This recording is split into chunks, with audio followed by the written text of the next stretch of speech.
Assalamualaikum warahmatullahi wabarakatuh. Hello students, how's life today? Yes, Alhamdulillah, great. Okay, before we start our lesson today, let's pray by Basmalah together. Bismillahirrahmanirrahim. Okay, and now I'm going to check your attendance list. Who is absent today? Okay, no one is absent. And our material today is narrative text. In my PowerPoint, here I will tell you about the learning objectives, and then we will discuss about narrative text, the purpose and generic structure, example, quiz, and closing. The learning objectives for this material, narrative text for 10th grade, that is to identify sentences that contain parts of the legend in question, and then identify similarities and differences in social functions, text structures, and linguistic elements of narrative text, and then understand the structures of narrative text in giving and asking for information related to folk legends. Understanding the linguistic elements of narrative text in giving and asking for information related to folk legends. The next is read the legend with the correct intonation, pronunciation, and word stress by correcting each other. Okay, what is narrative text? Narrative text is a story with complication or problematic events, and it tries to find the resolutions to solve the problems. An important part of narrative text is the narrative mode, the set of methods used to communicate the narrative through a process narration. Jadi narrative text adalah cerita yang terdapat masalah, dan di story tersebut berusaha untuk menemukan solusinya. Naratif teks biasanya itu hanya karangan belaka seperti legend, legenda, ataupun mitos seperti itu. So here is the purpose of narrative text. That is to amuse or to entertain the reader with a story. Jadi tujuan naratif teks sendiri itu untuk menghibur para pembaca dengan story tersebut. And then the generic structure, the first is orientation. Sets the scene where and when the story happened, and introduce the participants of the story, who and what is involved in the story.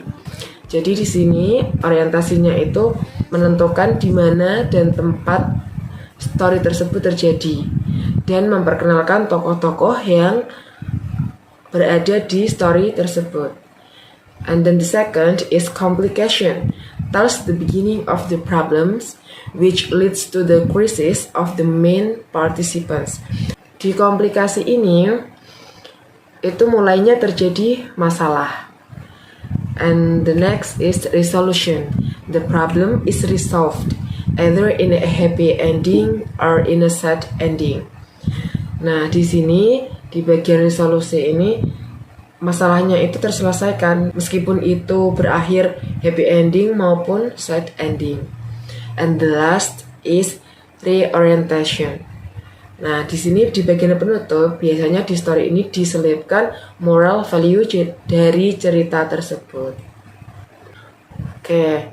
Here is the example of narrative text. Smart parrot. Jadi burung beo yang pintar. A man in Puerto Rico had a wonderful parrot. There was no another parrot like it. It was very smart. This parrot would say any word except one.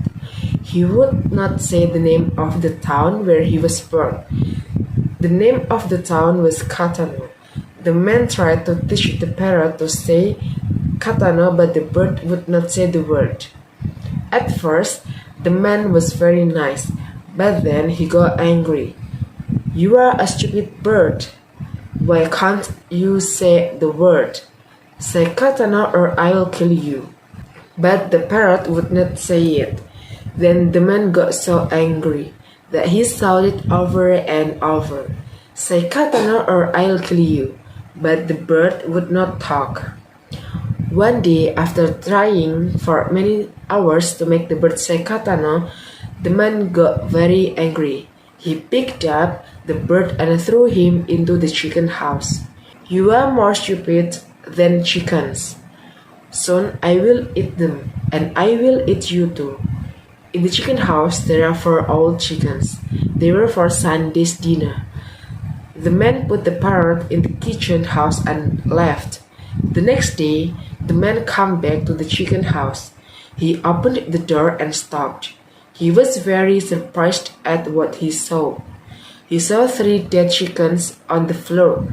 The parrot was screaming at the 4th chicken. Say katana or I will kill you. Oke students, jadi di naratif teks ini menceritakan sebuah burung puyuh yang tidak ingin mengatakan katano. Katano adalah tempat lahir burung itu.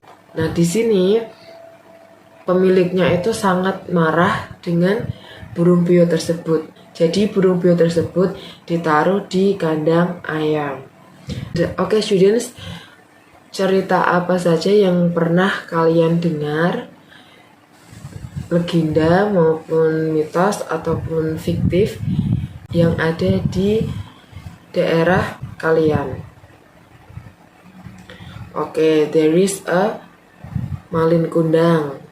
Oke, and then Toba Lake. Oke, Danau Toba. And then Pinocchio. Okay, good. And here we have quiz. So please, all of you have to do the quiz by Google Form. You can click the link and submit it. I will give you 10 minutes to do the quiz, and good luck.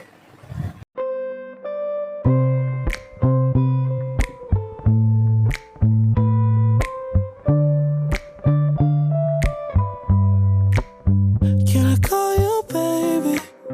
Can you be my friend? Can you be my lover up until the very end? Let me show you love. Oh, no pretend. Stick by my side even when the world is... Okay class, thank you for doing the quiz. I'm going to check it as soon as possible, and then the result will be discussed in the next meeting. Thank you very much for joining in my class. Wassalamualaikum warahmatullahi wabarakatuh, and see ya. No, I'm not perfect, but I hope you see my worth. 'Cause it's only you, nobody knew I put you first.